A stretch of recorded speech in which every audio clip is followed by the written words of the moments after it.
Sir, nag-check ba kayo sa LTO? Ito bang mga, itong Rolls Yes, Royce, sir. opo, Opo. ito bang mga to na i-register sa LTO? Actually, opo. Yes po. Okay. Yung lahat po ng property, lahat po ng kotse na yun na 33 po. Okay. Na-i-rehistro po sa LTO. Kaninong pangalan? Iba-iba po ang pangalan.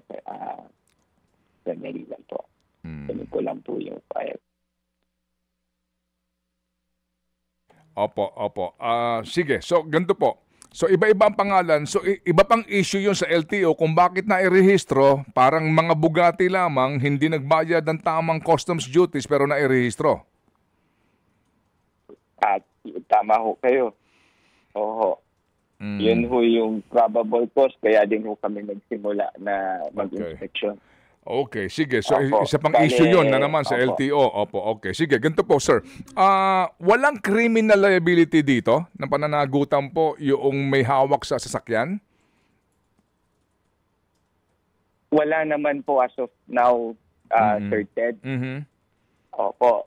Meron pa rin po naman tayong, because of the registration with the Land Transportation Office, there's always a presumption of regularity. Okay. So right now po, we're just trying to investigate po. And we cannot assume po na meron silang criminal liability immediately. Opo, okay. Sige. And yung pagparada po ng sasakyan sa parking lot, parang wala po kami makita na na makakasuhan natin sila. Kung yun po yung basihan po natin. Sige.